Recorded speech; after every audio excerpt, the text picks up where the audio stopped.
Okay, and we are live. This is educast.me, podcast number 15, where we'll be talking about flipping classrooms today. But we decided we'd try out a new service. We are using the Google Hangouts in a different way today. We're actually using the on-air ability, and we're recording directly into YouTube. So, an experiment for us tonight, and I hope all goes well. So I want to welcome you for coming out tonight, and welcome Jane for joining me on tonight's podcast. Well, thanks, Carlo. So the reason we're here tonight is we missed last week with school being the way it is. We've been quite busy, so hmm we postponed last week till this week, and we're even a day late even this week. But Jay and I have been working on a number of things, and one of the things that we have coming up next week is the ECHO Conference, which is the Educational Commuting Organization of Ontario, where we'll be doing a presentation called Flipping Out. I actually forgot the title. And it's got nothing to do with teaching style or anything like that. Flipping out, we're not going crazy in the classroom. It's really got to do with the flipped classroom that everybody keeps hearing about as an educational term. So, no flipping out in the classroom. No, definitely not. So, so Jane, I'm going to just turn this over to you. Do you want to just let everyone know what we're doing, so that if they're planning their conference, they might find something of interest and they can come out and see us. Okay, well, what we really want to do is kind of look at the definition of what it really means, because it means different things to different people, and it can be used in different ways depending on how you've set up your classroom, what types of tools you want to use, and it can be used flipping the classroom. Traditionally, it's outside of school hours, but it doesn't have to be. So we're just kind of looking at some of the myths, I guess, that are out there, dispelling those types of myths, and talking about different ways that you can actually make flipping the classroom work for you in I guess, a custom fit. So that's really what we're trying to do. We've got lots of different resources, and that includes opinion pieces, and as well as the resource part of it, and then a little bit about the learning and how it actually helps increase learning and the different types of uh, pedagogical responses that you can get from using not just the method of flipping and having it outside of the classroom or inside the classroom, videos, so there's just technology and everything involved in this as well that we need to talk about, and the different effects that has on the learning process too. So that's, I guess, pretty much what we're working on right now. Trying out different things. We've been trying out some things in the classroom. I think also that we've both Carlo and I have looked at our own programs, and feel that we've actually flipped the classroom a little bit already, and it's that it hasn't been something that new really to us. Carlo, you've been Bill Nye the Science Guy, and doing some of your things for your science program and everything too, to help kids understand. And I've actually, because I have limited equipment as a communications technology teacher, since '97, I've had on VHS tape. I would literally, tape different lectures on hooking up the equipment and then asking questions about the aesthetics of working on projects and that kind of thing, and having kids actually set up in different modules across the room so that they could go over all these different things without me having to be there in 10 different places at once, which is impossible when kids are working on different things. So that's something I've done early on, and I still do that today. So my flipping the classroom is maybe not the same as what we've heard recently with trying to get that lecture and the content and everything out to students in advance so that they come prepared in the classroom to do more of the creative thinking, the critical thinking, project building, and spending more time on that kind of thing in class. So yeah, so again, it can be used in different ways. And So I guess we should also just jump in mhm. that we're not just talking about using like Khan Academy, and not just using the concept of just putting videos of lectures with a chalkboard, but again, just putting together resources, different ways that we can be teaching. Like, for example, flipping the classroom. I'm thinking about some of the stuff that we're going to be presenting and some of the tools we'll be using, and how it doesn't have to be a video lecture.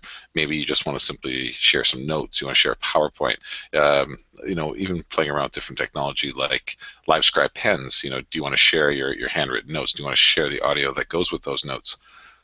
Even just editing video online. I've been exploring with WeVideo this week inside Google Drive just to see collaborative video editing, and that was actually a little bit mind-boggling, because so used to video editing being one of those things you do alone in some sort of editing suite. So looking at flipping the classroom, just looking at the new tools, and maybe even going beyond just the Khan Academy type of model, and starting to customize and make something unique and blending it all together. Because one of the things I always worry about these ideas, these grand ideas that we're going to replace teachers with videos. My biggest fear still is going to be that teachable moment. What about that kid that has that outside the box question? The video is never going to address that. You need that individual in the classroom to help that student explore those ideas. So I can see their usefulness, and I incorporate them into my own teaching, but I can never see them actually replacing the teaching. No, nothing can replace real-time discussion, because that's how ideas form, right? They form on top of different ideas, they build, and even in forming different arguments, if you can't listen in real time to what other people are saying and try to come up with counter arguments, that kind of thing. I mean, paper only goes so far, videos only go so far. Face-to-face is really a very important part of it. So I can't see flipping the classroom as being a completely, using videos as the way of taking education over either. It's certainly supplemental. And I hope that most people will take it as that.